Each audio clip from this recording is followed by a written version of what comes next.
Tonight on Fox 4 News at 5, there is trouble in paradise. Rates at one homeowner's insurance company are climbing. Blue-green algae is multiplying fast in a key waterway, and a major gas leak is still not over. Now from Southwest Florida, this is Fox 4 News at 5. And thank you for trusting us here in Fox 4 News at 5. I'm Shari Armstrong. We are staying on top of a developing story now, and it goes to that gas leak that we have been following. As you may remember, the leak shut down State Road 31 from Bayshore Boulevard to Palm Beach Boulevard starting yesterday morning. And Fox 4 anchor Nadine Yanes following through for you on this breaking news, joining us live now in the studio with the latest timeline on that fix, Nadine. Yeah, it is a new timeline. Shari, Fox 4 speaking with FDOT late this afternoon, telling us the gas line will now not be fixed until tomorrow night. We're talking anywhere from 6 p.m. to as late as midnight. As crews, as you see here, they are working around the clock to get this punctured line fixed and fix it fast. So this is a critical human error here that FDOT told us this afternoon as consultants were taking soil sampling, digging as deep as 15 feet when it hit that water and gas line overnight, 2:30 in the morning on Wednesday. That gas line, a major artery serving 25,000 customers as far south as Collier County. Fox 4 learning today more about why those consultants were out there. As I first reported last night on Fox 4 News at 10, this is the first stage of a proposed project to widen busy State Road 31 to 6 lanes, even including the Wilson-Piggott Bridge, also known as the 31 bridge there, all to keep up with the traffic demand. And that just shows just how many people are impacted by this closure. Again, that won't be fixed until tomorrow night. And I was told that as of maybe about an hour ago, that they're hoping, that all goes well with the repairs and that State Road, that section of State Road 31 should be reopened by late Friday. And when I say late Friday, that could be anywhere from 6 p.m. until about midnight. Yeah, so that is a good understanding of a timeline. If you take this area often, Fox 4 is digging into the situation here. We asked FDOT, were the consultants hired, to see if this is a common mistake. We wanted to get the name of those consultants. FDOT not releasing their name just yet. We'll have their reasoning why at 6 o'clock. Until then, we're also working to see what kind of environmental concerns could come, as this gas line, again, is a high-pressured line that's been leaking for this long. Answers that we will continue to follow through on as the work continues as well, Shari. Nadine, thank you so much. Of course, it is 5:02 on this Thursday evening. So we want to get you a check of your weather with Fox 4 meteorologist Andrew Shipley. Andrew, a lot of people probably planning to go for that evening workout or dinner. What's it looking like when it comes to those showers? Well, really, it's just very hit and miss, Shari. We're not really seeing anything widespread. Just a couple of spotty showers, like, say, one in Sarasota County. We'll watch it move into DeSoto County, as well as one out towards the lake near Moorhaven. But it's very hit and miss here tonight. Let's actually take a look outside, and a lot of this is what we're experiencing here this hour. Partly cloudy skies at this time, but that doesn't mean some of us didn't get some rain showers early. Let me walk you through some of the numbers here.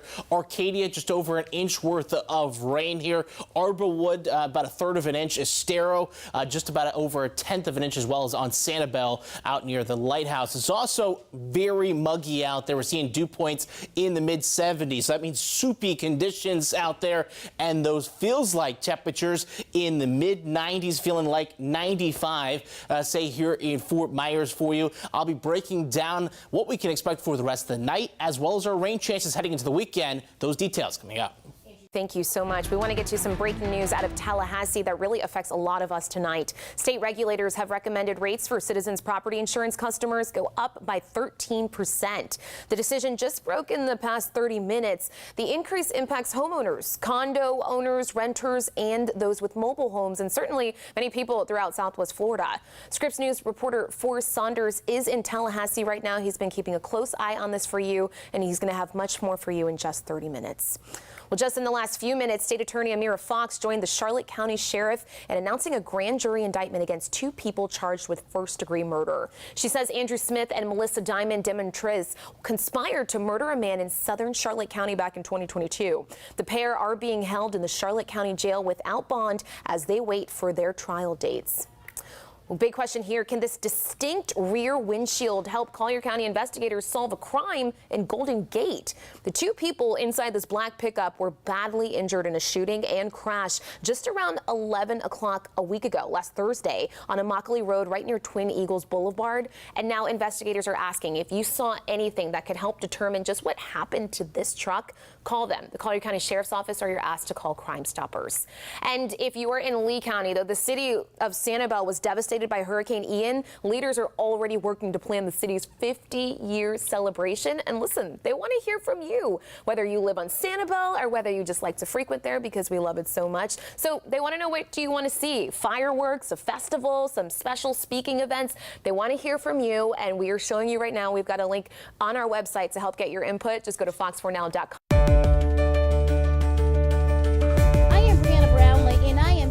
The Davis Boat Rim near the Caloosahatchee River, and here is where Lee County health officials said they found a blue-green algae bloom. Now, if you take a look at the water, you might not see that much green, but it doesn't mean that it's not there. This week, Lee County's Department of Health issued a warning about a blue-green algae bloom found near the Davis Boat Ramp. This is the second time such a warning in the last month in Lee County. Summer is when we start to see the algae, and Lee County mentioned the factors such as sunny days, warm water temperatures, and still water conditions are environmental factors contribute to these types of blooms. These blooms can produce toxins that can make people and pets sick.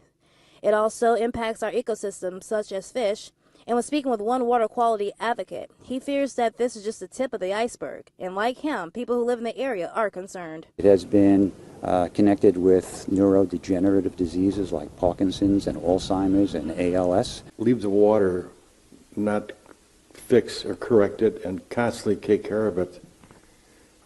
It's eventually going to hit the beaches, and that's going to hurt tourism again. The Army Corps of Engineers told Fox 4 that on June 1st, they stopped releasing water from Lake Okeechobee into the Caloosahatchee River. I did reach out to Lee County's Department of Health for an update, and they did tell me that they are waiting for test results. Once they have those results, it'll be posted on their website. I have that link for you right now on fox4now.com.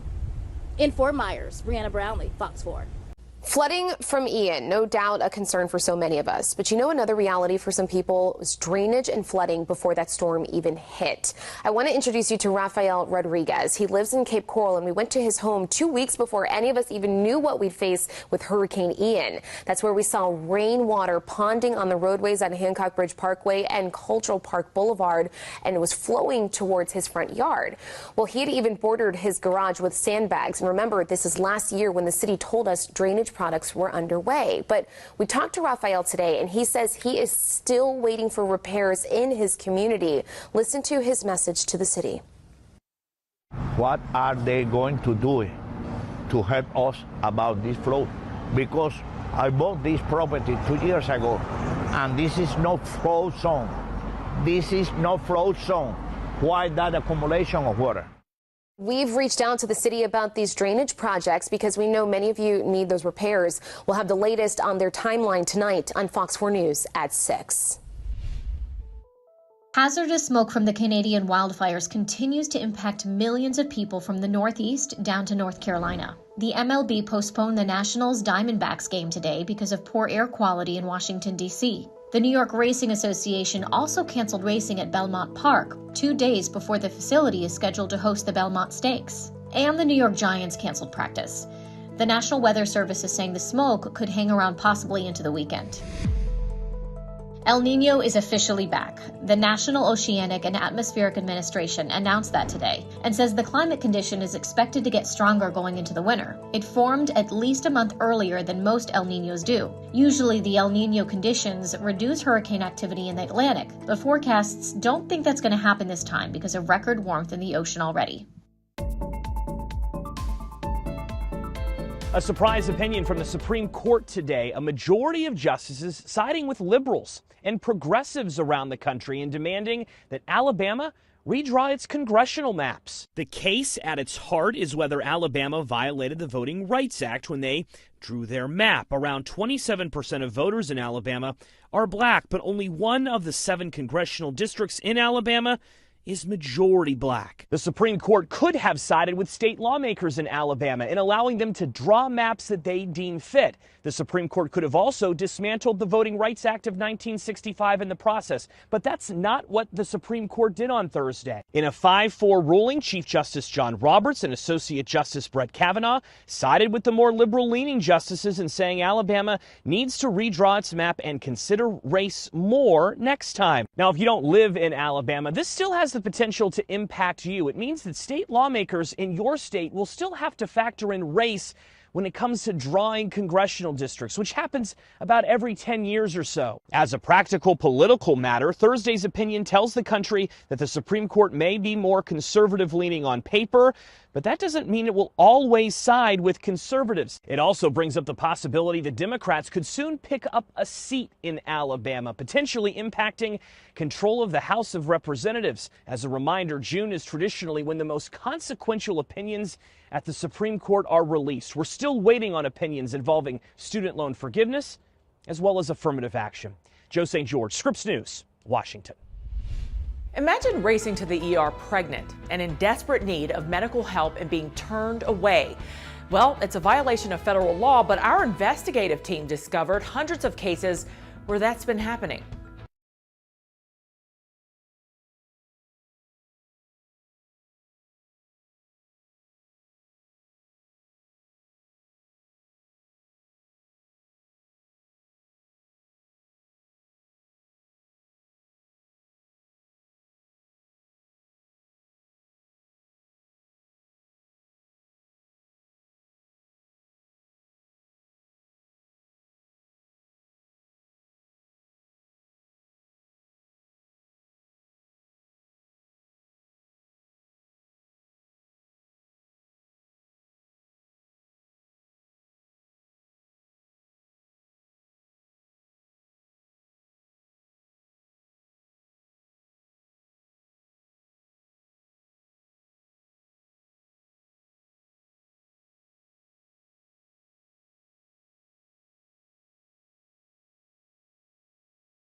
A woman gave birth in a car right here on the side of the road in North Dakota, and she's one of hundreds of pregnant women across the country who've been turned away by emergency departments.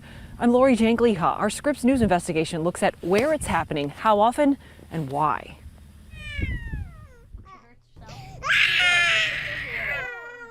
This healthy cry may never get old in Lisa and John Morrison's North Dakota home. Good job. They know how close they came to tragedy on the day little Paisley was born. Not at the hospital, a few blocks from their house, but on the side of this North Dakota highway in the front seat of their car. I was doing 80, 85 down here. I was running with my flashers on. The couple showed us the route they took on that chilly October night. It wasn't long after they first rushed to their local emergency room. Lisa was 8 months pregnant. She worried her baby may be coming early. And then her water broke.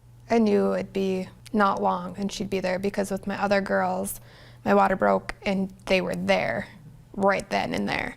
According to these records obtained by Scripps News, the hospital Lisa went to that night didn't have a maternity ward or fetal monitoring equipment, but the ER doctor did know Lisa had a history of rapid deliveries. So when he made the decision to send Lisa and John in their own vehicle to a hospital in Minot, 70 miles away, it surprised everyone. The doctor later said he felt the patient had plenty of time, but she didn't. I had kicked my shorts off when I knew we weren't going to make it. I knew baby was coming then. It was right between these two signs. Yep. So the car's on a slant. Yep. You're leaned back. Yep, I was laid all the way back, and then I had my legs here and here-ish, and then I just had her. Lisa says first responders arrived just in time to remove the umbilical cord they said was wrapped around the newborn's neck. The fact that the doctor said they couldn't allow you to have the baby at the hospital, but if you could have a baby in a ditch, what does that say to you? I don't understand why they would send me without medical help when they knew how close I was to having a baby. It's a scary situation that never should have happened. There's a federal law in place to protect patients like Lisa called the Emergency Medical Treatment and Labor Act, or EMTALA. It requires most U.S. hospitals with emergency rooms to screen and provide stabilizing treatment to anyone who walks in the door with a medical emergency. But our Scripps News investigation found this law has been violated hundreds of times.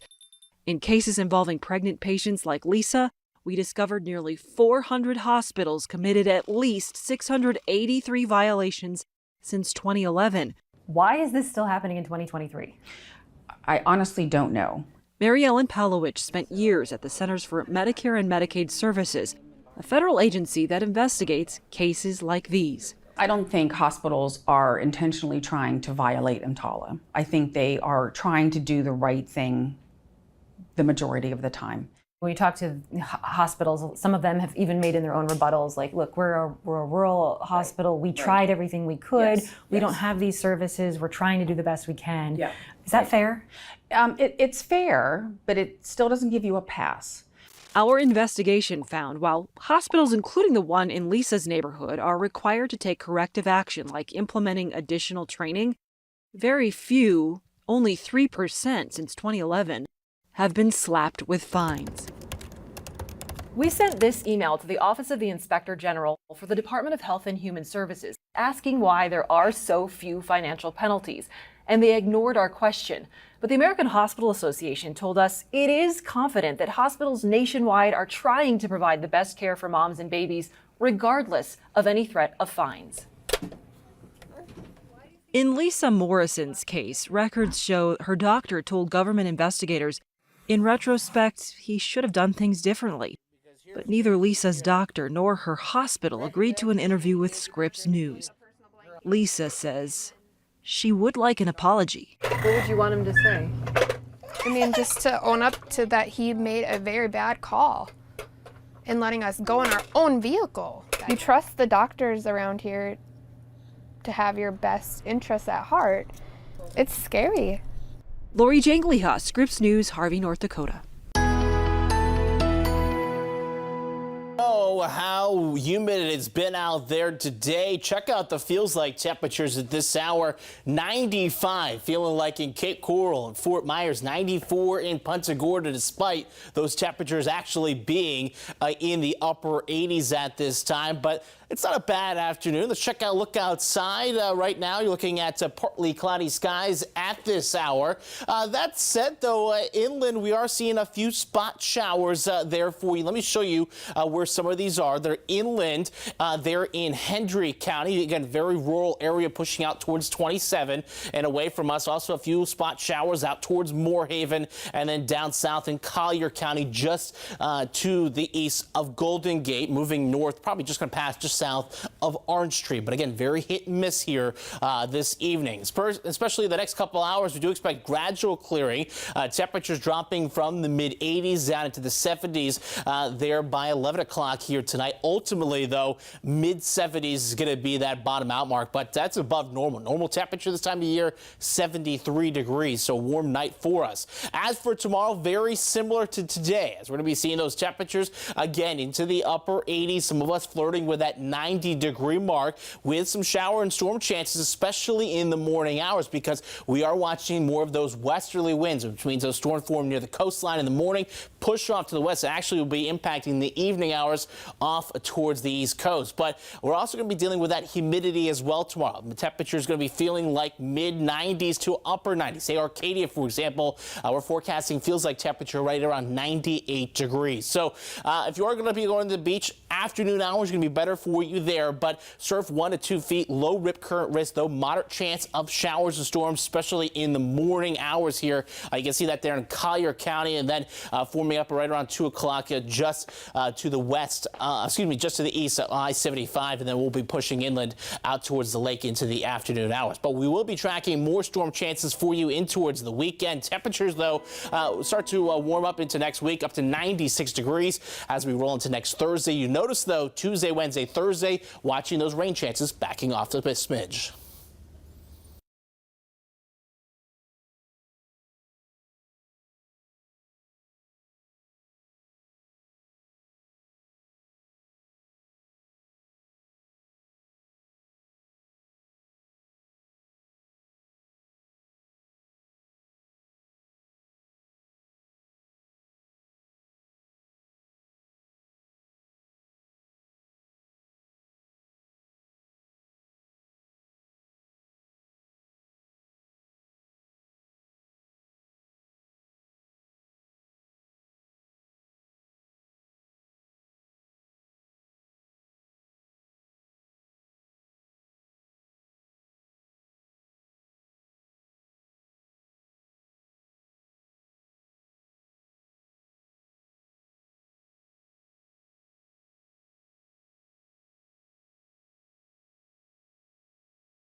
really the whole semester has been quite difficult. Eric Wallenberg was a visiting assistant professor of history at New College of Florida, teaching courses on environmental and U.S. history. About 8 weeks ago, while still teaching, he was told by peers that they wanted to renew his contract, but it was being held up by the newly elected interim president, Richard Corcoran. Last day of classes, I was told by our division chair that he declined to sign my contract. This is just the latest in a string of moves to develop New College into what Florida's education commissioner calls the next Hillsdale of the South. Back in February, the school's newly appointed board of trustees voted to eliminate the Diversity, Equity, and Inclusion Office. And back in April, the college denied the tenure of 5 professors. It obviously sends a chilling effect, and I think that's their intention. For Wallenberg, he's moved back to Chicago, saying he was never given a reason as to why his contract was not renewed. When I asked the university, I was given this statement, which reads, Mr. Wallenberg was a visiting professor of history at New College. His contract ended this month.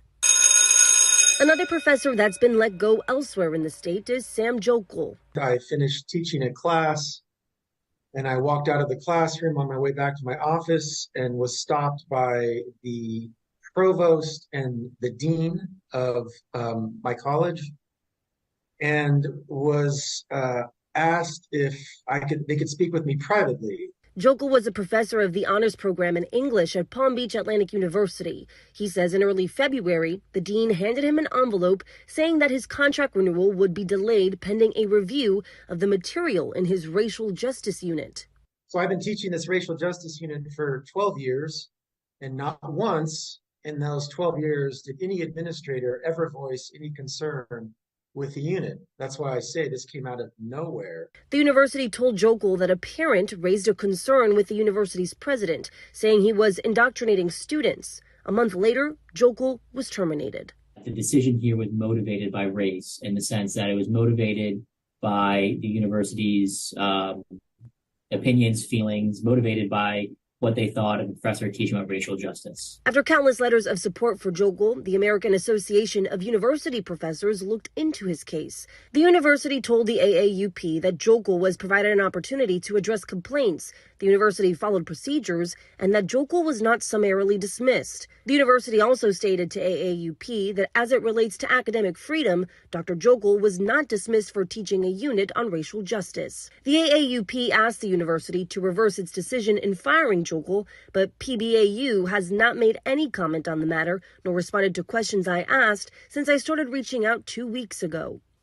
Professors across the state tell me they hope that what happened to them does not continue to happen to others. My hope is that faculty, students, alumni, staff can band together and figure out how to continue to teach the subjects and the topics and the way that they were hired to teach and what they were hired to teach, regardless of what happens in the state legislature, regardless of what the governor decides, regardless of who they install in these universities and colleges to oversee them. People in Florida, Florida taxpayers, Florida residents should be upset with what's happening and should demand accountability. Sophia Hernandez reporting. We recently saw a 40-year high for pedestrian deaths on our roads. How virtual reality could be a new solution for reversing these numbers.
Now, from Southwest Florida, this is Fox 4 News at 5. I'm Fox 4 meteorologist Andrew Shipley, and we've been tracking some showers much earlier today. Some of us picking up quite a bit of rain. Arcadia, just over an inch worth of rain, but we're still seeing a couple of showers inland, but not all of us. It's actually pretty nice near the coastline. Check out the Bayfront in camera down in the Naples area for you at this time. Just partly cloudy skies. We actually do expect some clearing over the next couple hours, but we still got a few showers out there. Let me walk you through where they are. Up towards Sarasota County. We're watching this shower because it's pushing towards Arcadia. So Arcadia could get another round of some showers in your area. Also, inland Henry County, we do have a few spot showers for you at this time. But the other thing I'm watching for you is very muggy conditions. Dew points in the mid-70s means it's soupy outside. How long does this higher humidity stay? I'm Shari Armstrong with some of the stories we're keeping a close eye on for you. Again, this gas leak still going on in North Fort Myers. This is between Palm Beach Boulevard and Bayshore Road in North Fort Myers. You can see from our Skyfox what an impact this is having as they're working to fix it. Just so you know, they expect it to be contained by tomorrow. We'll keep you updated, but of course that might affect your commute. Also, take a look at this car inside of this graveyard. You might look at this and figure it's pretty familiar. This is the Fort Myers Memorial Garden right off of Colonial Boulevard. We've learned from the Fort Myers Police Department that two teens were actually involved in a break-in, probably didn't go as planned, turned into quite the grave situation as you see here. We can report, though, there were no injuries. Also, I don't know if you have it, but I use it all the time. It really keeps me updated. It's the Fox 4 app. I'm actually keeping track of this story here. You can also click on it, too. Alfie Oaks seeks to block contract of newly selected superintendent. Talking about the superintendent, Dr. Riccadelli in Collier County. There was a hearing today. We were there, and we are working to bring you the latest information and see what happens from that situation. Willie Butts, a disabled veteran from Apopka, got one heck of a surprise when he saw what his new property insurance policy was going to cost him. The letter went from $2,800 approximately to over $15,000. So to say skyrocket, it might be a little bit of an understatement. You heard that right, 15 grand. Willie immediately dropped his old carrier and became one of the now 1.3 million policyholders who've turned to Citizens Property Insurance. Willie secured a new rate of around $3,400 a year. Citizens was almost the only one left in the pool, you know what I mean, for insurers. But even that rate looks likely to change soon. This is a fact-finding hearing. Thursday, Citizens offered regulators a rate hike plan with average overall increases of 13.1% in 2023 and 14% in 2024 for all its personal lines of insurance. The hikes, officials said, offset non-weather-related water losses, high reinsurance costs, and a glut of litigation. Excess litigation has done incredible harm to the capacity of Florida's private insurance market. This has in very large part caused Citizens' policy count to double in a 2-year period from about 610,000 to over 1.2 million. Florida's former deputy insurance commissioner turned insurance advisor, Lisa Miller, said increases are a good thing. The state's trying to return Citizens to a true last resort to reduce taxpayer liability. And she said higher prices make the market more competitive. So if a rate in Citizens is $2,000 a year, if a private insurance company sees that policy, they might come in and offer $1,800 a year. But it comes on top of more than a year of reforms. Lawmakers in Tallahassee cut back access to the courts to tamp down litigation. They installed more insurer oversight and bolstered reinsurance with a promise of relief in time. It's been long overdue. That's why we had the 2 special sessions that we did. And look, Rome wasn't built in a day. Some of this stuff is going to take 12 to 18 months. Willie, however, is sick of waiting. My message is, look, we elect you guys to go up there and to represent us. And we elect you to figure this type of stuff out. You know, we're depending on you to do this. State officials at the Office of Insurance Regulation will now have the final say on approving the hikes. They'll take public comment until June 22nd, making their decision sometime after that. At the Capitol, I'm Forrest Saunders, Fox 4. Need a passport soon? Well, we have a warning about some questionable websites that could take your money and your personal information. Evian Wiley is not rushing to get her passport. She's planning several months out, which is exactly what travelers should do. I'm not really in a rush to go nowhere, so the time frame is fine with me. But a warning from the State Department. With more Americans traveling internationally, the government is seeing an unprecedented demand for passports in 2023. In fact, it's on track to set the record for highest demand year ever. New passports, there are also a lot of renewals. People didn't travel for the last couple of years. But that means passports are taking longer to arrive, according to Hamilton County, Ohio Clerk of Courts, Pavan Parikh. I think this really started about a year ago as we started to come out of COVID. But really, it's just gone through the roof. Parikh says travelers may be tempted to turn to non-government websites for expedited passports. The problem is these websites are charging up to $100 to do what you can do for free by simply going to the State Department's website or a clerk's office like this. There's no reason to believe that it would speed up the process. And quite frankly, you're putting your information out there in the hands of people that are not the government. If you're planning an international trip and need a passport or passport renewal, plan for the process to take 10 to 13 weeks, and no processing times fluctuate based on demand. The government charges $60 for expedited service, which is still cheaper than what non-government sites may promise. Remember, all passport websites should end in .gov as in government. The safest thing to do is to come to an authorized passport agent or go to the State Department themselves. And that way you don't waste your money. When you're walking around outside, do you give much thought to the traffic? Bicyclists and pedestrian fatalities are on the rise in America, but now a new national center is hoping to put the brakes on that, and they're turning to virtual reality for help. With its flock of cranes in the sky and fleet of vehicles on its streets, the signs are clear. Charlotte is one of the fastest growing metro areas in the country, according to the census. Our streets are our largest shared public space in Charlotte. We have more area on our streets than we do in our parks and other public spaces. And that's where the problems begin, according to Meg Fensel with Sustain Charlotte, a nonprofit pushing to make the city safer for pedestrians and bicyclists. People who are walking and riding bikes in Charlotte account for less than 3% of all crashes, yet they account for over a third of all traffic deaths. It's not just an issue in Charlotte, but all over the country. Between 2019 and 2022, pedestrian deaths surged 18% across America, now averaging about 20 a day. There really is a pedestrian bicycle safety crisis unfolding across the U.S. That's where Nick Ferenchak comes in as director of the Center for Pedestrian and Bicyclist Safety, a brand new research facility funded by the U.S. Department of Transportation and located at the University of New Mexico. It's a team of folks from across the country, so West Coast, East Coast, Midwest, and we're here in the Southwest leading it. Inside this simulation lab, virtual reality creates real-life driving experiences in an urban environment. Kind of in the car, you drive down. Where streets, sidewalks, railroad tracks, and people all intersect. Yeah, I was waiting for him to go, but... How drivers interact with it all, a key component of the research here. Virtual reality is a really neat tool that we have nowadays because if you're going to be testing some kind of solution out in the real world, it's A, going to be very expensive,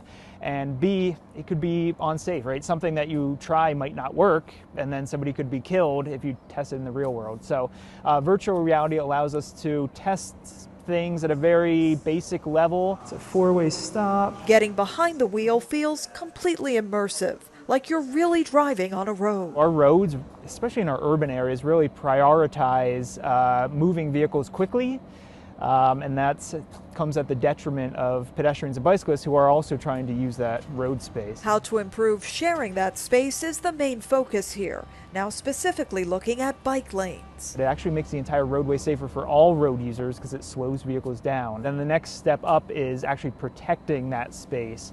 And there's a debate going on what is protection. And then there's the future, one filled with far more self-driving cars. I don't know, does it see me? Is it letting me go? Simulations here already looking into how people interact with them and how streets can be safely built to better accommodate them. I'm kind of an old school civil engineer. I think the real permanent solution is the infrastructure of our streets, putting down concrete in the right way so the streets are safe. Back in Charlotte, that's easier said than done. We have a huge backlog of sidewalks that need to be built, bike lanes that need to be built, safer access to bus stops. Often the price tag is startlingly high because it's not just the cost of building the sidewalk, it's also acquiring the property, going through engineering and permitting process, relocating the utility and the sewer. Challenges that researchers at the center acknowledge. Certainly is possible, but not easy. Maya Rodriguez, Scripps News,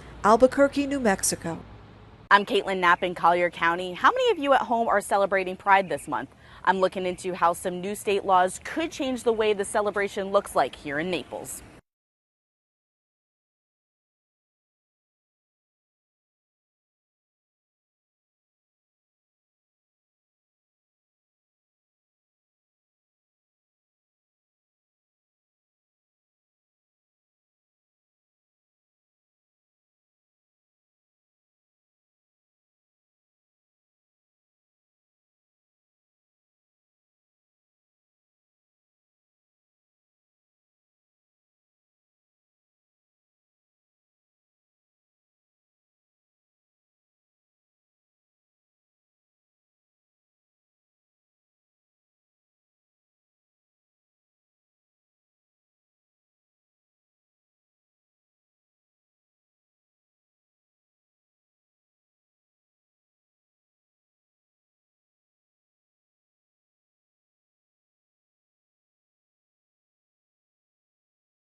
I'm Caitlin Knapp in Naples today. Let me tell you what I've been working on. The Naples Pride Festival is this Saturday with some big changes because of recent legislation, including who cannot watch drag shows. Back in May, Governor Ron DeSantis signed legislation which opponents feel targets the LGBTQ+ community, including a piece targeting drag shows.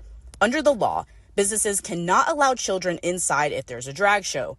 Cities also cannot issue permits if a drag show is going to be performed in front of children. However, this was signed after Naples Pride got its festival permit in March, a long battle with backlash from some community members about drag, saying they felt it sexualized children, which research from the Department of Education and the Journal of Pediatrics shows is not true. Pride President Corey Catroon says that was the context their group faced as they moved the shows inside this year, before the new law was signed. There was so much hate coming. To bring the heat down and just kind of try to bring the community together, it was important to move it inside. It'll be inside here at the Norris Center Gulf Shore Playhouse, right next to the festival at Cambier Park. Anyone 18 and older can watch.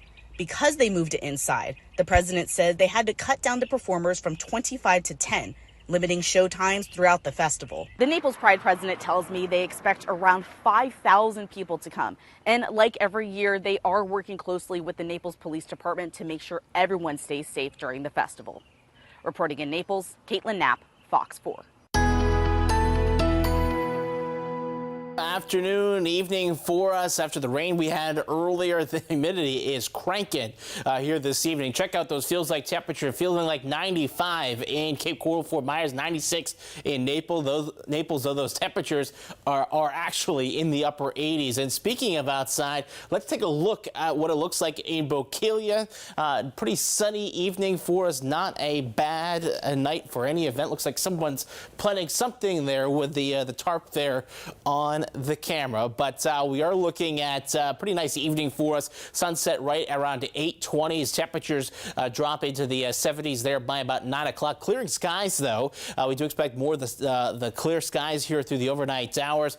76 degrees going to be that overnight low, but that's about 3 degrees above normal for this time of year. As for tomorrow, though, very similar to today, upper 80s, low 90s expected for you with those westerly winds pushing any storms from the coastline inland as we get it towards the afternoon. But we're also looking at those higher humidities again. Feels like temperatures mid 90s to upper 90s. So if you do work outside, plan accordingly, take breaks, drink plenty of water, maybe sneak into that AC. But if you're going to the beach, afternoon hours are probably going to be the best time for you. Could see a few showers near the coastline in the morning, especially Collier County. Those surf 1 to 2 feet, low rip current risk for you there. But let me time out their storm chances for you at 4 o'clock in the morning. Obviously watching Collier County for you. And that's going to be really the storm threat for you in the morning hours. Is going to be inland Collier County. But inland is where we're really expecting any storm chances to be for you. See that 1 o'clock pop-up showers for you. Glades Henry, inland Collier, maybe DeSoto County, and then pushing inland as we roll into towards that 4 o'clock hour. But as we look ahead towards the weekend, scattered storm chances expected. Saturday, Sunday, though, backing off our rain chances early next week down to isolated, but those temperatures will be on the rise. Welcome to the ultimate hot dog fest in a city that just cannot get enough of them. For one weekend, Chicagoans like myself get to indulge in dogs from 12 of the city's favorite vendors, and after trying them all, attendees will crown the supreme dog. Chicago's obsession with hot dogs knows no bounds. You know I got hot dogs! That's the impression you get at the Windy City Hot Dog Fest, where people get to stuff their face with vintage and exotic frankfurters. First, the classic, the world-famous Chicago-style dog. On top of your all-beef steamed sausage, you get mustard, relish, chopped onions, tomato wedges, a pickled spear, sport peppers, and finally, celery salt. It just all blends together perfectly. A perfect combo that would be criminally ruined by ketchup, a word that Mike Payne, president of Byron's Hot Dogs, has erased from his vocabulary. What's that red stuff that some people like on hot dogs? I'm not going to say the word either. Okay, it would just hurt too much to say it.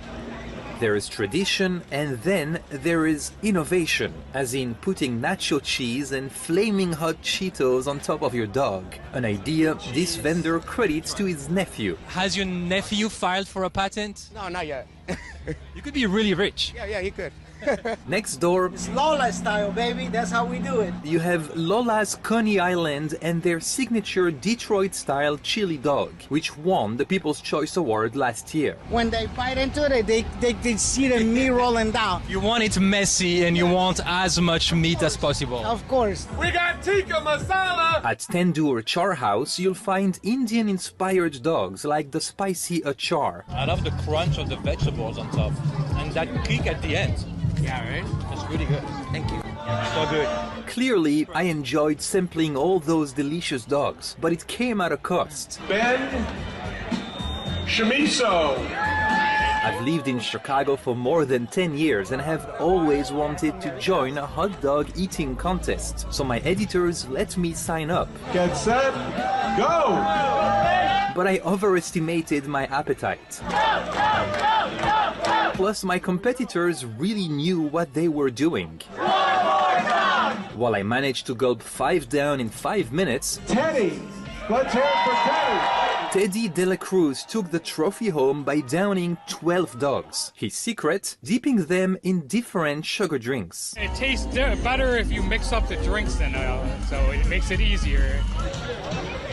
While I had to call it a day, for other fest goers, the feast promptly resumed, with Asian and Mexican-style dogs stealing the show. That's what's so great about America.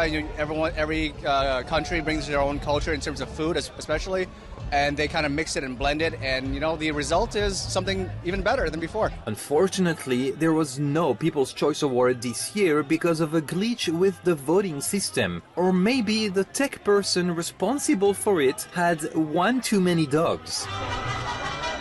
Ben Chamiso, Scripps News, Chicago.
Story, one of FGCU's newest grads is among the best of us. Yes, Fox 4 anchor Shari Armstrong got to meet her, and wait until you hear what this woman had to overcome just to cross that graduation stage.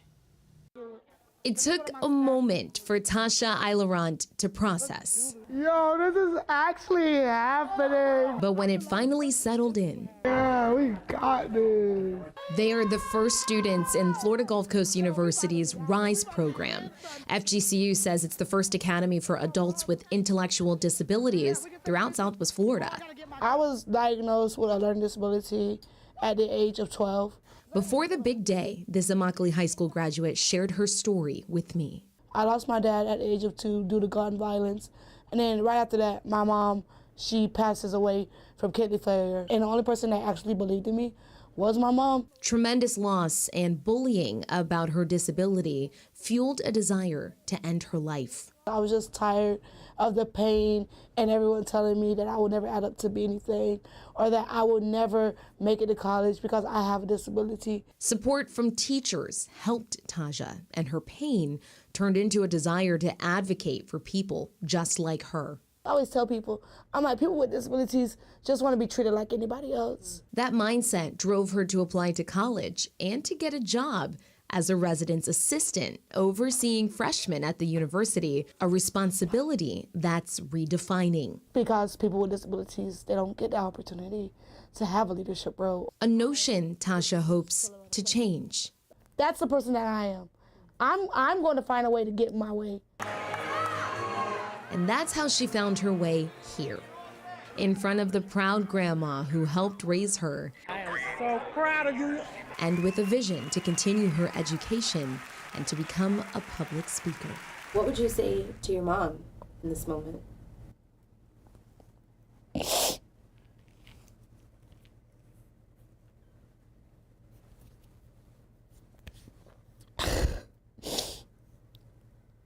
We did it. We did it. We made it, even though it was hard. There was many times where I wanted to give up and just call quits. We made it. We pushed through. Never allowed nothing to stop me. But yeah, we did it. In Estero, Shari Armstrong, Fox 4. So the first time we saw this, we both got emotional at various stages. So Shari, what is Tasha going to do next? So Tasha plans on spending time still at FGCU, continuing her education. But listen, you heard her say it. She wants to be a motivational speaker. She wants to go out, continue to share her story, and she plans to do just that. She hopes to travel the world, essentially telling people, listen, I live with a disability, and it is not stopping me from being the great person that I am. She is so incredible. I know her mom is looking down on her for sure. She does have ties to the Special Olympics as well. Yes, so one thing she was super excited to talk to me about was her tie to the Special Olympics. She says when she was younger, she used to participate a lot, but then she said she grew up and she actually advocates for Special Olympics because she says that they gave her opportunities that she might not have had before, going to NFL games, actually getting to do some on-camera work. So now she actually volunteers as an advocate for that organization. So shout out to the Special Olympics and our local chapters here in Southwest Florida. And thank you for sharing that story. And also thanks to Tasha and her family for also letting us inside of her world. Yeah, and she was so transparent. And thank you to Florida Gulf Coast University as well.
More than a day and a half, and that natural gas leak still has not been repaired in Lee County. Tonight, we're hearing from FDOT on when this stretch of road might reopen. Plus, new information about a request for citizens' property to raise insurance rates. Now, the smoke has gotten so bad that outdoor events are getting canceled, with millions of people forced to stay inside in the Northeast and parts of the Midwest because of health concerns. Live from Southwest Florida, this is Fox 4 News at 6. And thank you for watching Fox 4 News at 6 on this Thursday. I'm Nadine Yanis. I'm Chris Orr. We start off tonight with breaking news with a new timeline tonight on when the gas leak that's really impacted State Road 31 will get fixed. Fox 4 speaking to FDOT late this afternoon, who says those repairs will now not be done until tomorrow night. And that window to repair the main is anywhere between 6 p.m. and midnight tomorrow, so Friday night. And right now we're on about 40 hours since FDOT confirms that contractors broke a natural gas line, and that shut down the stretch between Palm Beach Boulevard and Bayshore Road. Yeah. Behind me is a live look at that very area right now. As I reported here on Fox 4 News at 10 last night, we were told that it could take up to 3 days to get it fixed, and it looks like crews will need all that time. Again, not opening until late Friday night, keeping that busy section of State Road 31 closed as crews work around the clock to get this fixed and the roads back open. Now, it was a mistake of human error, FDOT says this afternoon, as consultants taking soil samplings, digging as deep as 15 feet, hit that water and gas line around 2:30 Wednesday morning. Tico Gas explaining that natural gas is actually leaving the pipe through the hole caused by that damage. And when that gas makes contact with the groundwater, then it pushes up the groundwater through the hole. That is the liquid that we see spewing even now, all these hours later, saying that the natural gas is not liquid, but it is leaking. Now, that gas line is a major artery serving 25,000 customers as far south of Collier County. Fox 4 learning more about why these consultants were out there today. So we reported that this is the first stages of a proposed project to widen State Road 31 to 6 lanes, including improving the Wilson-Piggott Bridge, also known as the 31 Bridge, all to keep up with traffic demand, which just shows how many people are being impacted by this closure. Fox 4 asking specifically who the consultants were that made this error to see if this is a common mistake.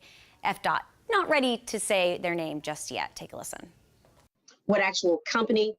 At this juncture, because it's an incident and we have an investigation going on, as a rule, FDOT is not necessarily going to identify who the consulting is, because we don't want to implicate anyone, particularly until we know more about what happened and how it happened.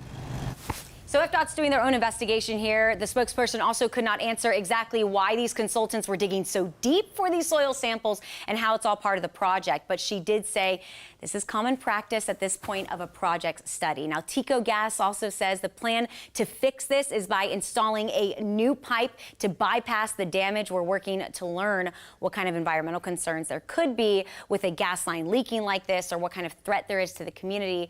Tico Gas in a statement did say there is no environmental concern and that no one has reported any loss of service or pressure at this point. But we do know, again, that this still spewing water right now. It will be closed at least for another 24 hours. I'll continue to follow through as we learn more about this project tonight on Fox 4 News at 10, Chris. And so many people have battled through flooding issues even way before Hurricane Ian hit, and might still be waiting for drainage repairs, a concern especially now that rainy season is here.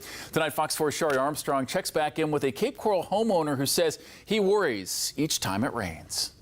I want you to take a look at this flooded roadway in Cape Coral. Unfortunately, it's a familiar sight many of us saw during and after Hurricane Ian. But this video is not from Ian. 5 minutes or hard raining, it's full of water in the street. The video is actually from 2 weeks before that storm, when Rafael Rodriguez first told us about his flooding concerns on Hancock Bridge Parkway, even placing sandbags in front of his garage to prevent the water pushed by nearby cars from seeping into his home. Last year, Rafael took his concerns to the city and said at that time he hadn't heard back. Fox 4 reached out and the city told us 3 options for fixing the problem would be up for consideration and would be finalized in 3 months. Of course, a major hurricane hit our area and plans changed for all of us. But what hasn't changed, according to Rafael, they haven't come. Flooding in his community. I'm afraid of what happened. We reached out to the city and we're waiting to hear back. In the meantime, Rafael telling us something right now is better than nothing. At least they cannot do it completely, at least some of draining to help the water. In Shari Armstrong, Fox 4. You can see those dark, ominous clouds even behind him, just showing just the hit and miss nature we're seeing. And what we usually see with these storms, Andrew, is they come in the afternoon, but this morning's storms came earlier today. And it's going to be very similar to that tomorrow as well, with those more westerly winds out there. But let's take a look at some of the rainfall that we did get out there today. Arcadia showing up about an inch worth of rain there. Pine Manor just shy about a half an inch. How about Estero, just about a tenth of an inch. So again, very hit and miss, but much different conditions out there at this hour. Let's take a look outside, and you can see again those pretty much nicer conditions out there, more partly cloudy in nature at this time. But we are still seeing a few spot showers inland for you there in DeSoto County. You can see that shower just pushing just north of Arcadia up along 70. Very light rain with that, and then a couple spot showers down in towards Hendry County for you. But again, very hit and miss for you at this time. But it is still very buggy out there across Southwest Florida. Dew points in the mid-70s, meaning soupy conditions. And with that, those feels like temperatures in the low to mid-90s. I'll break down what you can expect as we roll into your Friday and the weekend. That coming up. Thanks, Andrew. Now take a look at these pictures from the Fort Myers Police Department. If you see right down here, a car right through the fence at Fort Memorial Garden Cemetery. And not just someone who lost control of the car. Fort Myers police say it happened after two men tried to run from police. Investigators say the two were going around stealing from unlocked cars. So police set up a perimeter to try to catch them. But police say they took off in that white car for a chase that hit high speeds, at least until that point. Eventually, the car and the getaway car lost control, crashing into the cemetery. Officers eventually caught up and arrested the two people, teenagers, one 15, one 16, who face a number of felony charges. Well, Fox 4 following through on the insurance crisis tonight. Florida regulators are now considering yet another rate hike for homeowners using the state-backed insurer of last resort. We're talking about Citizens Property Insurance. They are now asking for a sizable increase as Florida is still unsteady with the property insurance market and as that continues to wobble. So this is despite recent reforms at the state capitol, which supporters say need more time to work. The rate hike plan has averaged overall increases of 13% this year in 2023, and then another 14% in 2024. This for anyone who has Citizens Property Insurance. Officials said they are trying to offset non-weather related water losses, high reinsurance costs, and a glut of litigation. For the economic well-being of the people of Florida, as well as the good of the market, we really have to, as a company, work hard to truly returning to being the insurer of last resort, to charge actuarially sound rates, and to not be competitive with the private market. And I know many of you relate to this. Those on Citizens told us they are already struggling with high prices, and a rate bump will only make things worse. So the state is now taking up public comment until June 22nd, making their decision sometime after that. Also growing concern about the risk of mpox, formerly known as monkeypox, spreading in the coming months. And some of the latest numbers on mpox out of our Southwest Florida counties as well as statewide. These 5 counties you see here in red only account for 1.2% of the statewide number. You can see the Department of Health reporting nearly 2,900 cases in Florida. Lee County has 27 reported cases of mpox. Tonight, federal officials are warning we could see a resurgence of the virus as people gather for the summer and also for Pride Month. As Larissa Scott from our Scripps station WFTS in Tampa reports, we're also learning more about the spread of this along Florida's west coast. It's a disturbing infection that's related to smallpox virus, but not the same. A global outbreak of mpox began last May. Since then, the CDC has reported more than 30,000 cases in the U.S. and 42 deaths. We sort of think it mutated in West Africa, and last summer made it to Europe, America, and the rest of the world. While cases have remained low over recent months, federal officials are sounding the alarm again after a cluster of cases was discovered in Chicago recently. As summer gatherings start, the CDC warns we could see a resurgence of the virus. And a new CDC study found that Hillsborough County has a 52% chance of an Mpox outbreak, and Pinellas has a 48% chance. There is a potential that, a spark can happen and suddenly we've got a big outbreak again. Mpox typically begins with flu-like symptoms, including fever, swollen lymph nodes, and muscle aches. Then it progresses to a rash or lesions. At first, it doesn't bother the person,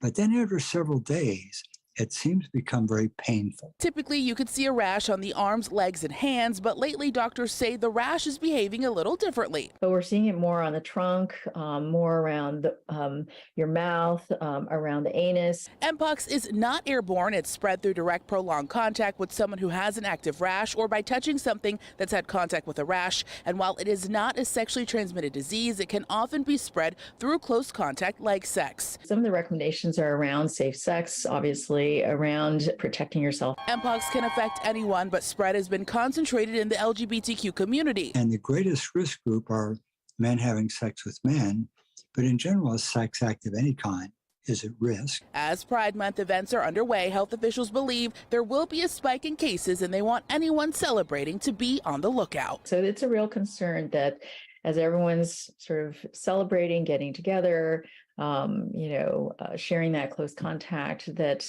we could have some transmission occurring. Well, tonight we are tracking blue-green algae trekking through the Caloosahatchee River. Also, go see where the impacts are being felt by the people who live closest to the water. And speaking of being on the water, check out your marine forecast tomorrow. Seas 1 to 2 feet, light chop those inland waterways with Gulf temperatures about mid-80s. I'll be tracking thunderstorms tomorrow. Break it down. Yeah.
Getting a look right now at how some of the major cities, including New York City here in the U.S., are looking right before sunset. Can't even see the sun. All you see is haze and smoke again for another day as smoke from Canada's overactive fire season fills the skies and is pushing all of that smoke southward. Again, that is the Statue of Liberty that you could barely make out there. Millions of Americans right now are under air quality warnings. Just yesterday, New York actually recorded the worst air quality in the entire world. And today, this blanket of smoke-filled air also canceled a number of outdoor events going from Washington to New York, and we've seen this especially like some of the Great Lakes cities, some of the Rust Belt. It has been really all over that whole region. Yeah, and as we bring in meteorologist Andrew Shipley, we do know that a storm is pushing all these winds down as well, which is really interesting. But you do have the health alerts for us tonight. Yeah, I mean, it's just amazing just how widespread the impacts of this, from anywhere from like you said, the East Coast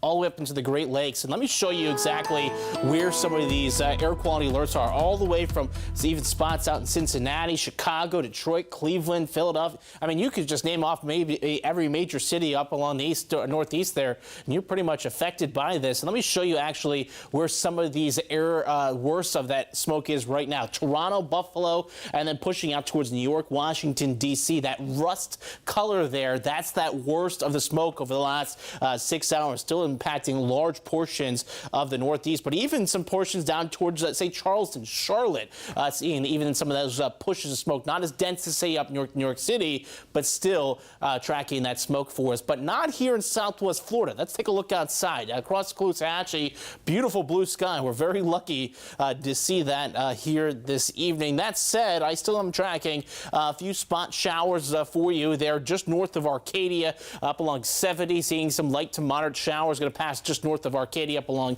17 there. And then down in Henry County, we keep seeing these little pop-up showers there. Nothing very significant, but something to keep a note of here this evening. Also tracking very humid conditions. That means it feels like temperatures in the low to mid 90s, feeling like 93 here in Cape Coral, 96 Golden Gate and Naples at this time. So it's a toasty evening, though, despite temperatures being in the mid 80s at this time. But over the next couple hours, do expect temperatures to slowly cool into the upper 70s there as we close the sunset down about 8:20 here tonight. As for the rest of the night, mostly clear skies, 76 degrees going to be that overnight low temperature. But we do it again tomorrow, upper 80s, low 90s in the forecast. Are expecting again mainly going to be seeing morning showers as well as inland storms. So if you're along the coastline, I think you should be fine. I'll time that out in a second here. But the other factor in this all is that humidity sticking with us tomorrow, up mid 90s to even upper 90s. Arcadia feeling like 98 degrees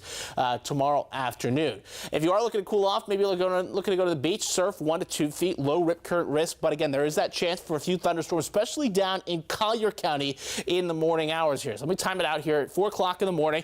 You're watching inland Collier County, showers and storms maybe up along I-75 for you in the morning hours. Then things taper off, and then you're looking at mainly those showers and storms forming just off the coast like we saw out there today, and then those will push inland as we get in towards the afternoon hours. There's 2 o'clock spot showers inland Glades, Henry, Collier County, and then pushing out towards Lake O as we roll it towards the 4 o'clock hour. So if you notice up along I-75, rather quiet for you as we get in towards those evening hours. But I am expecting continued showers, storm chances for you right around 40% on Saturday, Sunday, and then we're going to back those back even further. And as we get in towards Tuesday, Wednesday, just isolated nature. You notice, though, that over the next week, though, temperatures on the rise. High temperature 96 degrees next Thursday.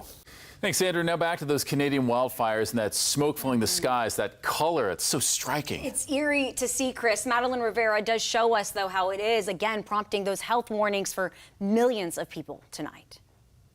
The haze is not letting up. In some areas, the situation is getting worse. This is the worst air quality we've had at least since the 1960s when we started monitoring. Plumes of smoke from the wildfires raging in Canada are shrouding large swaths of the U.S.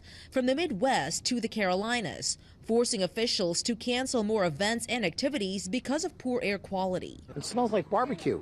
I worry about the air, especially when it comes to our infants, young children who maybe their respiratory systems are not fully developed, the elderly, those with chronic lung disease. In the Big Apple, Broadway shows and racing at the Belmont Park were canceled, with New York Governor Kathy Hochul announcing more measures to protect horses.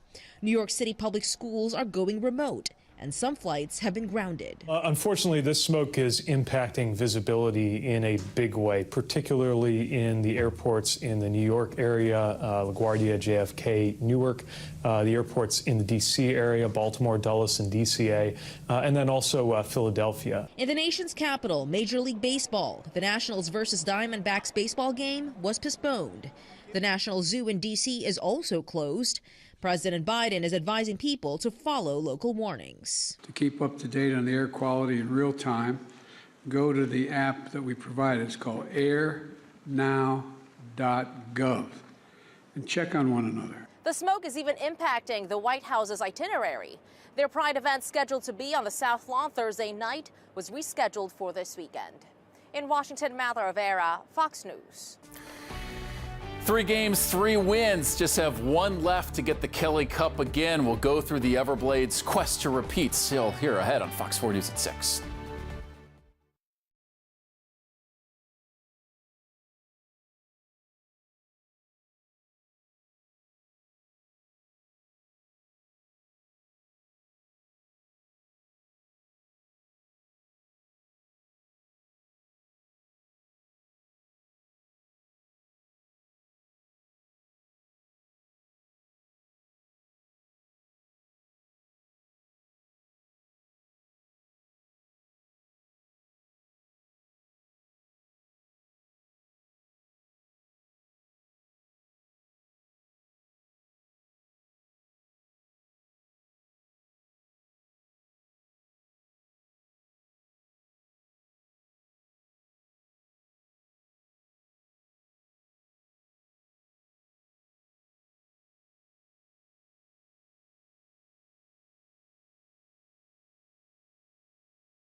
Well, it came as a shock to many, even golfers, when the news broke about PGA reaching an agreement with Live Golf. Matt Napolitano has more on the reaction to the move and the road that lies ahead.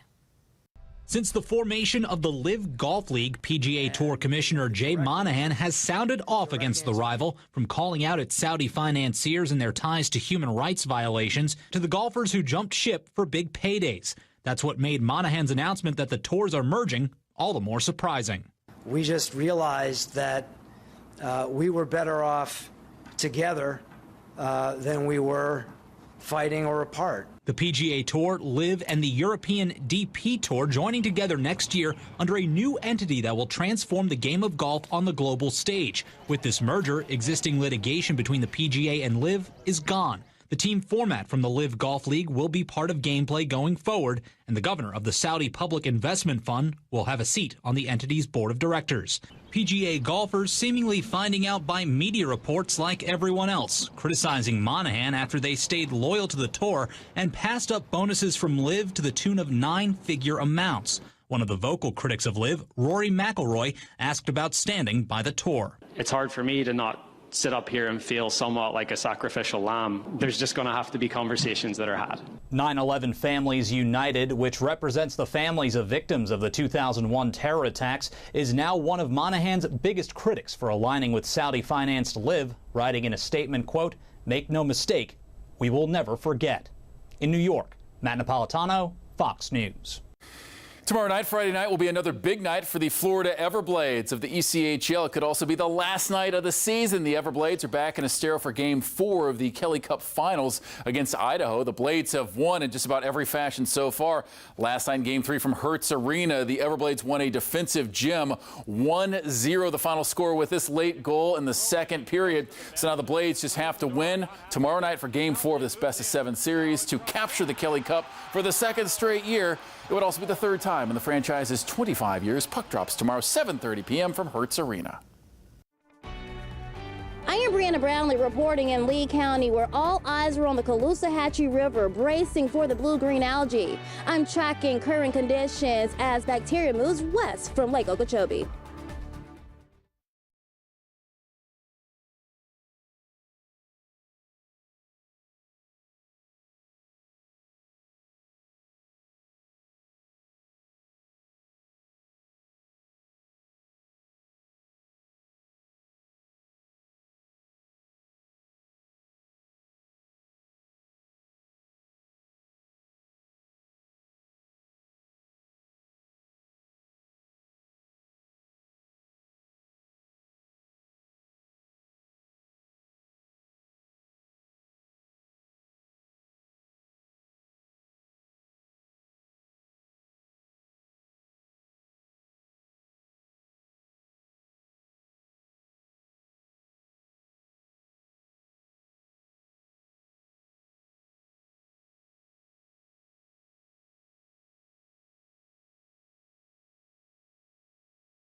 From Southwest Florida, this is Fox 4 News at 6.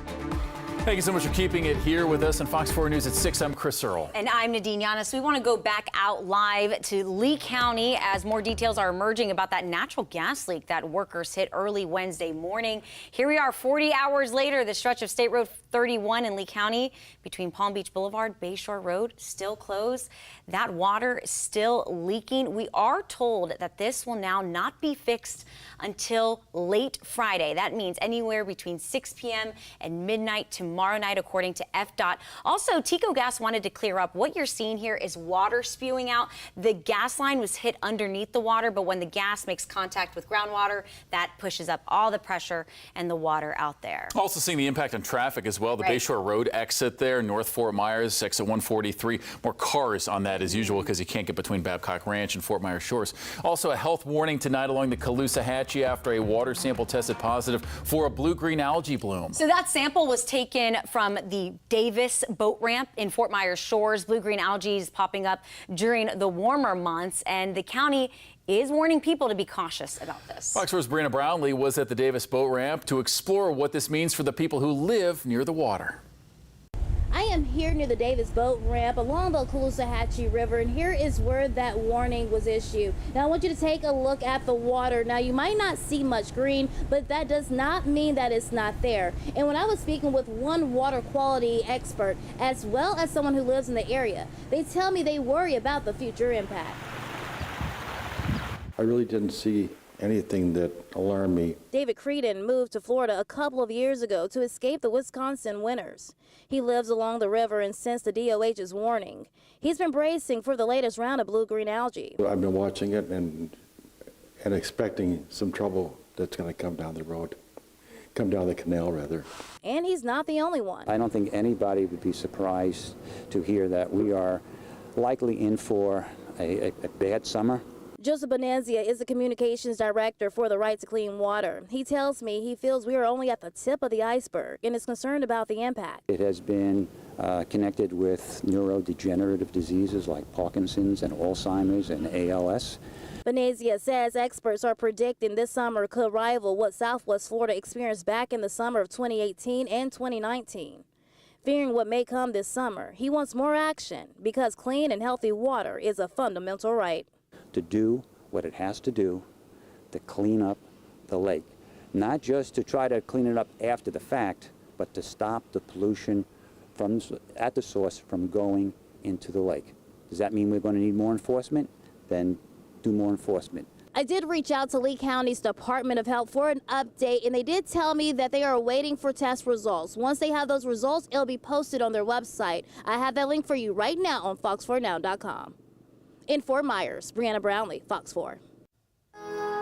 Yeah, thanks, Bree, for that report. Another big story that we're watching for you is officially today, NOAA announcing that we are officially in an El Nino. What does that mean? Well, that means when the waters in the equatorial Pacific are way warmer than normal. And what does that mean for us here in Southwest Florida? Well, a couple things for us. Well, the biggest two things is it increases our wind shear. So that is the winds in the Atlantic Ocean that can rip up hurricanes and actually weaken or lessen our tropical activity. But we will have to watch this as we move into winter. Actually could increase our severe weather season for us. But that doesn't mean we're out of the woods in terms of the tropics. Actually, we are seeing way above normal temperatures still in the Atlantic Ocean as well. So that means, well, how does that factor into our hurricane season? Remember, the other day, our Colorado State and NOAA both released their forecast calling for about a near normal season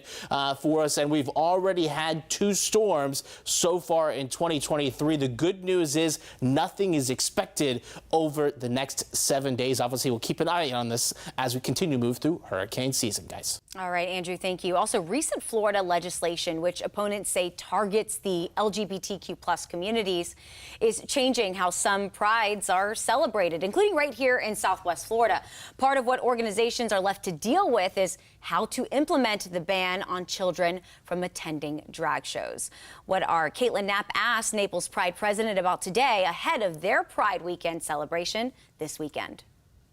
The legislation changes where Naples Pride can have their drag queens. Instead of on the stage at Canberra Park, they're having to move them here to the Gulf Shore Playhouse, a move organizers made before the governor signed the law, telling me it came down to safety. By moving any sign, that's what saved us, really. Naples Pride President Corey Kirchhoff putting into perspective how she feels this weekend's event would not have happened if her organization had not moved their drag shows inside the Gulf Shore Playhouse. It's because of the backlash we got from some community members. Backlash seen earlier this year at Naples City Council meetings as Pride eventually received their permit. I felt like a lot of people didn't know really what drag was and really what we do. Some, including council member Terry Hutchinson, argue drag shows sexualize children. This is exposing sexually explicit activity to children. I'm not okay with that. But Department of Education and Journal of Pediatrics research shows no connection between sexual orientation and child sexual abuse.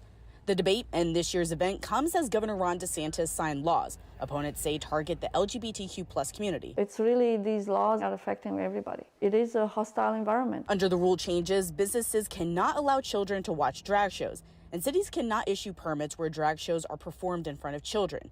Naples Pride moved their shows inside during the debate before the law changed. We had a lot of unhappy people from our own community because of it. Because they felt like we were backing down. She says it's not that, but rather safety. And in her view, bringing the community together with a compromise. By showing up, it's how you show your support for the community. Because of the new legislation, Naples Pride will host a town hall event here at the Norris Center on June 26 from 6 to 8. Experts will come in to talk about the new laws and how it will impact the LGBTQ community. Reporting in Naples, Caitlin Knapp, Fox 4. All of this coming while tonight the White House will host what it's called its largest Pride celebration ever. President Biden will announce several actions aimed at protecting people in the LGBTQ+ community.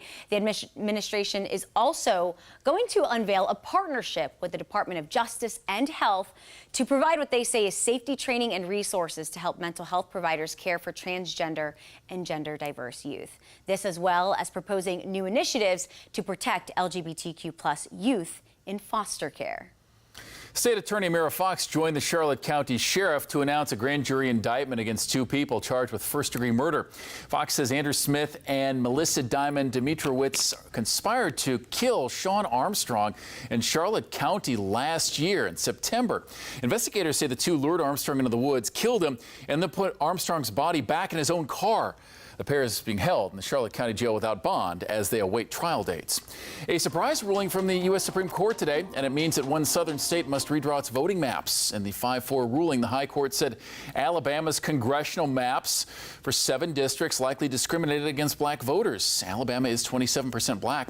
Supporters of voting rights wondered if the High Court was going to make it more difficult for minority voters to challenge maps under a key section of the historic Voting Rights Act that bars discrimination in voting based on race.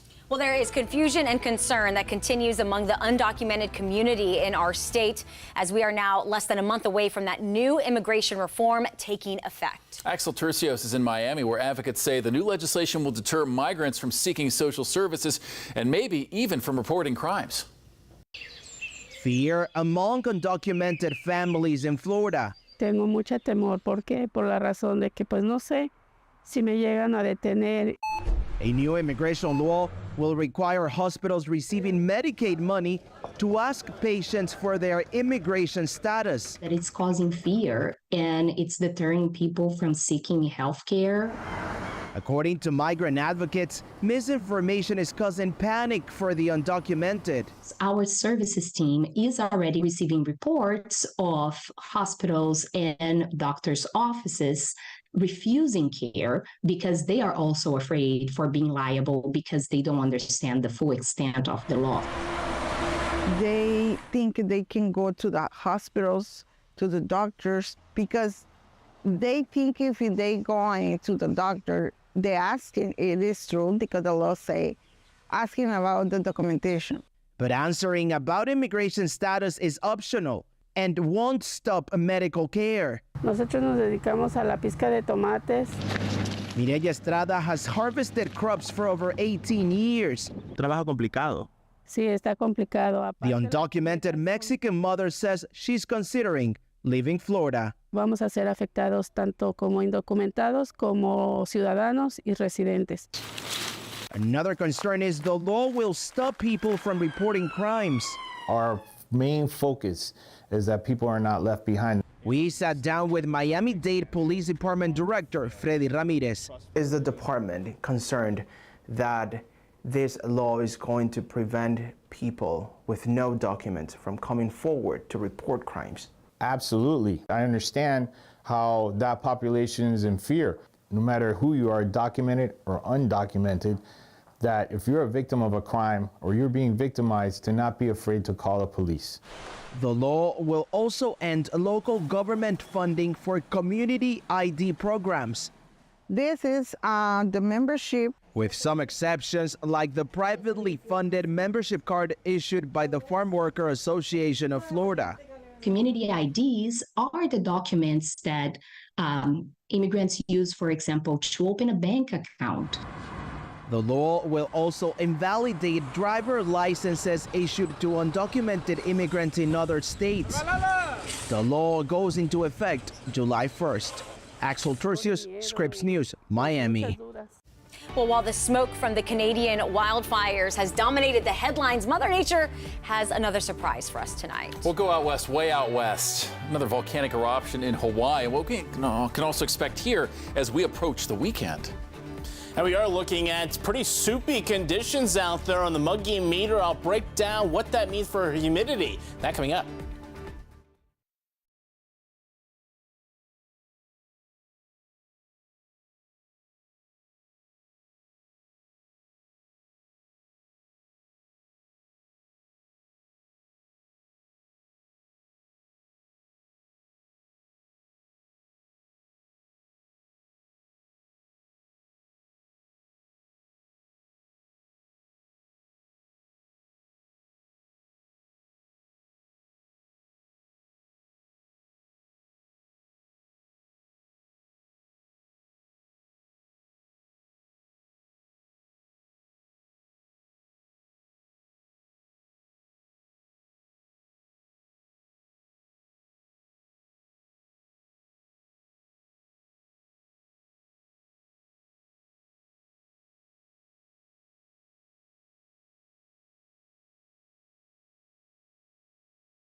Check out the scene at Volcanoes National Park in Hawaii. Big Island time. It's before sunrise this morning to give you an idea of the scope of the eruption coming out of the Kilauea volcano. Incredible. We saw this blast out fountain bursts up to 200 feet high. It is the first time in months that this specific volcano has erupted. Luckily, though, it should not pose any dangers to populated areas. As we bring in Fox 4 meteorologist Andrew Shipley, I mean, it's just so jarring when you see something like that. Oh, it's beautiful, though. Yeah, well, it is pretty. At a distance. Yeah, well, duh. But I would love to go to Hawaii, go fly over the volcanoes and see all those, blowing up and all the lava and everything. But we are seeing some showers activity starting to blow up here this evening for us. Let's take a look at the radar.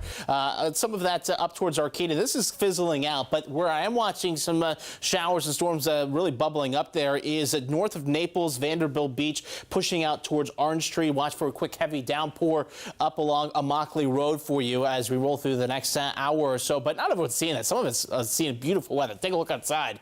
Gorgeous here in Cape Coral. Just a few puffy clouds out there. It's toasty, though. If you got any evening plans, plan accordingly for that. As we're seeing those feels like temperatures, thanks to that elevated humidity, anywhere from the low 90s, mid 90s, feel like 95. Say Fort Myers, 96, that feels like temperature. Golden Gate and Naples at this time, despite actual temperatures being in the mid 80s at this hour. But speaking of the next several hours, we do expect temperatures to slowly cool here. Upper 70s expected through midnight as we see some clearing skies out there. I think that's what we'll pretty much see the rest of the night. Mostly clear skies. Temperatures ultimately down about 76. That will be right on daybreak. But we are seeing the above normal. Normal temperature for the overnight low is about 73. So about 3 degrees or so above normal temperatures here tonight. As for tomorrow, though, very similar to today. Upper 80s, low 90s expected for us.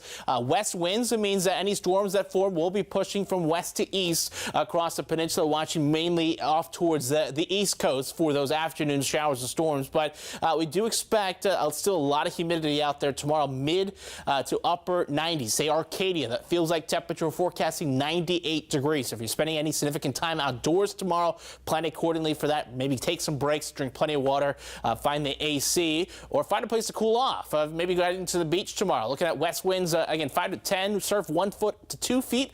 Low rip current out there, but again, watching that moderate chance for some storms. But that's going to be mainly inland for you tomorrow. Let me time it out for you. So 4 o'clock in the morning, do expect inland Collier County seeing some storm chances there. That backs off for daybreak. Looking at partly cloudy skies out there in the morning hours, becoming mostly sunny into about noontime hour. But watch what happens. You're getting towards about 2 o'clock. Inland, Glades, Henry, inland Collier County, even DeSoto County, watching the potential for some showers and storms in towards that 4, 5, 6 o'clock hour. But you'll notice for the evening commute, nice and dry. If you got evening plans on your Friday, you should be A-OK if you are near the coastline. Though that said, some folks locally inland could see upwards of 1/4 to a 1/2 inch of rain. Obviously, we'll be tracking those for you as you get in towards your Friday. But obviously, good news is new drought index did come out today and see continued improvements, just abnormally dry near the coastline. So we can still use some more rain. So when are we going to get some more chances? I think towards the weekend, we've got a chance for some stuff closer towards the coastline, but still very scattered in nature Saturday, Sunday. But as we look ahead towards the week, actually reducing those rain chances as we get in towards Tuesday, Wednesday, Thursday. But we're also going to be increasing our temperatures. 90 degrees temperatures I'm forecasting for you tomorrow. But look, by next Thursday, 96 degrees, and those feels like temperatures by next Thursday up into the triple digits, guys. Thanks, Andrew. We'll be right back here on Fox 4.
Well, if you are looking for a way to improve your mental health, maybe give yoga a try. Fox 4's Lisa Greenberg with an inspiring story to offer.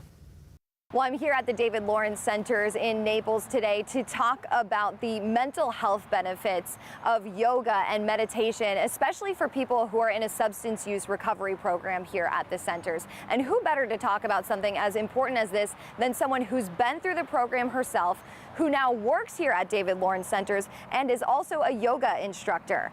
Here's Corey Webster's story.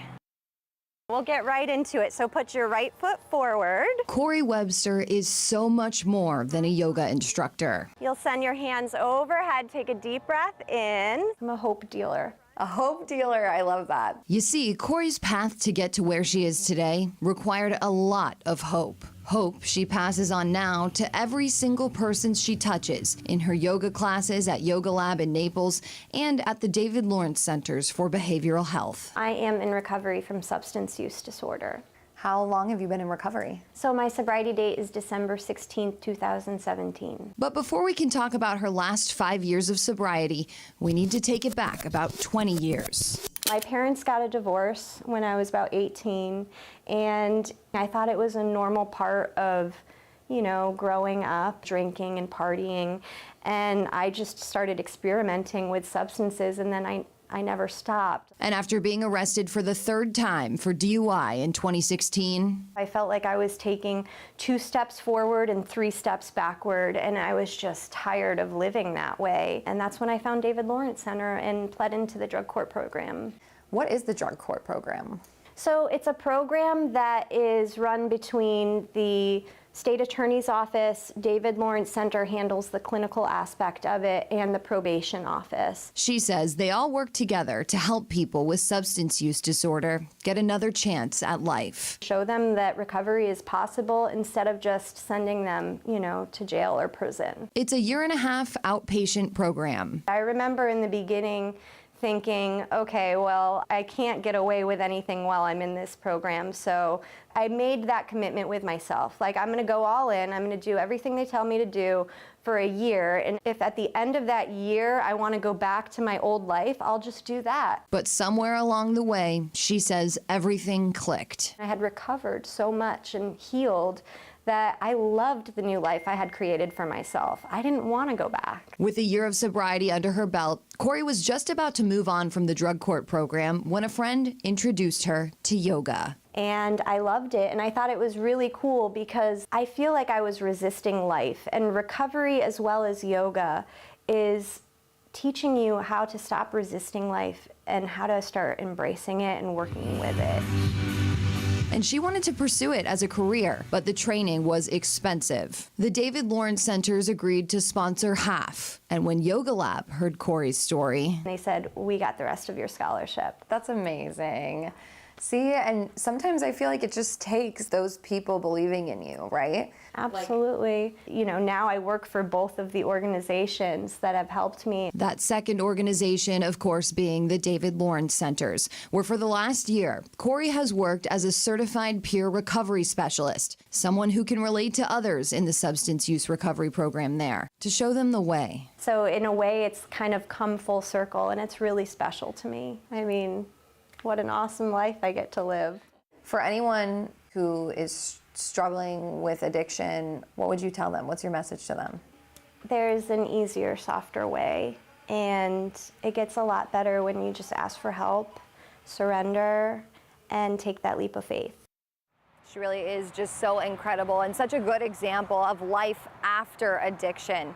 Well, for more information on the David Lawrence Centers and all of the services they have available, plus the mental health benefits of yoga and meditation, go to fox4now.com/yourhealthyfamily. For Your Healthy Family, I'm Lisa Greenberg.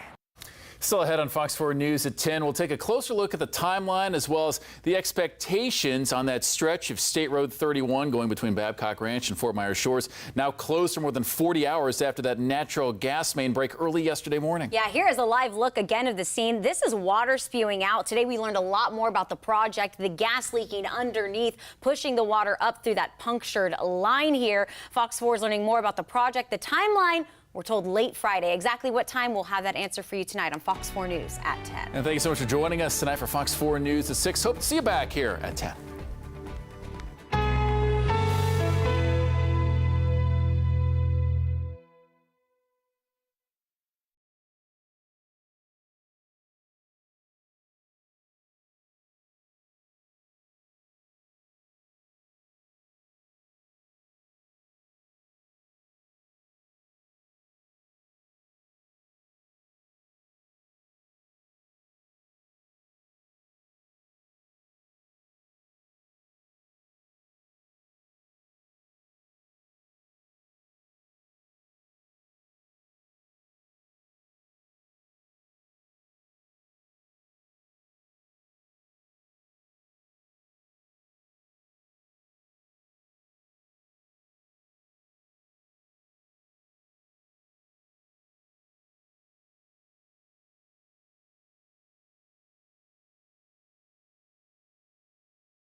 More than a day and a half and that natural gas leak still has not been repaired in Lee County. Tonight we're hearing from FDOT on when this stretch of road might reopen.